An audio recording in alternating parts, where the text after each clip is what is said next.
Dès sa naissance sur HBO, Game of Thrones est entré sans mal au panthéon des séries les plus populaires. Quelles sont les 5 stars du générique qui en ont le plus profité? On en parle maintenant.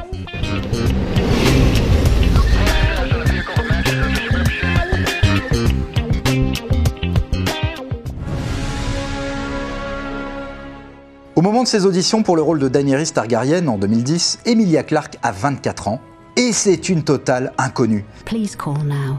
Une pub par-ci, un épisode de soap et un nanar sur Sci-Fi par-là.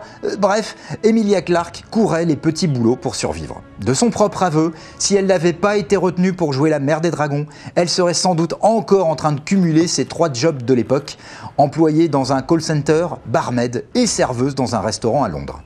Dans le rôle de Daenerys, elle est devenue l'un des rôles féminins les plus puissants de la télé et aussi l'un des mieux payés, avec plus de 2 millions d'euros par épisode. Avant Game of Thrones, Lena Headey n'était pas une débutante comme Emilia Clarke, mais à 38 ans, après avoir joué la reine Gorgo dans 300 et Sarah Connor dans la série télé Terminator, Lena se retrouvait en panne de grosses cartouches. Ouf, Cersei Lannister lui a sauvé la mise et c'est assurément la plus grande méchante de l'histoire de la télé, à égalité avec Alexis Carrington de Dynasty. Une monarque impitoyable, inspirée des vraies reines Marguerite d'Anjou, Catherine de Médicis ou encore Éléonore d'Aquitaine. Bref, on n'est pas prêt d'oublier les scènes les plus marquantes de ce personnage complexe dont, au hasard, allait l'insoutenable marche de la honte en saison 5. Brrr. Ah bah lui c'est simple, hein. Game of Thrones était son tout premier rôle à l'écran. Kit Harington avait 24 ans et n'avait joué que dans 2 pièces de théâtre avant d'incarner Jon Snow. Sa carrière au cinéma n'a pas vraiment décollé depuis Game of Thrones, mais ça pourrait changer en 2017 avec le film The Death and Life of John F. Donovan de Xavier Dolan, où le plus beau boudeur de la télé joue aux côtés de Jessica Chastain, rien que ça. Et en plus, grâce à Game of Thrones, Kit a trouvé sa compagne. Et oui, la sublime Rose Leslie, alias la sauvageonne Ygritte dans la série. Les cinéphiles ont découvert Peter Dinklage dans Saturn à Manhattan, cette géniale comédie culte des années 90.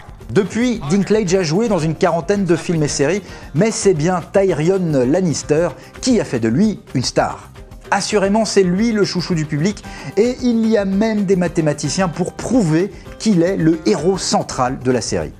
Au bout de 6 saisons, Peter était d'ailleurs toujours le seul membre du casting à avoir été primé aux Emmy Awards et aux Golden Globes pour son rôle. Chapeau bas. Il n'est plus dans Game of Thrones depuis la fin de la saison 2, mais personne n'a oublié l'impressionnant guerrier Khal Drogo, incarné par Jason Momoa. Bon ok, on avait bien remarqué sa stature imposante dans Alerte à Malibu et Stargate Atlantis, mais c'est bien Game of Thrones qui a lancé sa carrière.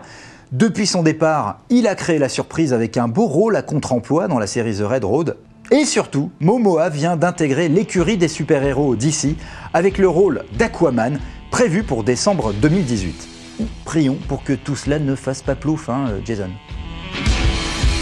Voilà, j'aurais pu aussi évoquer les cas de Maisie Williams, Nicolas Coster-Waldau ou encore Gwendoline Christie, parce qu'à vrai dire, jouer dans Game of Thrones, c'est vraiment comme gagner l'auto. D'ailleurs, je vous laisse, j'ai un casting à passer.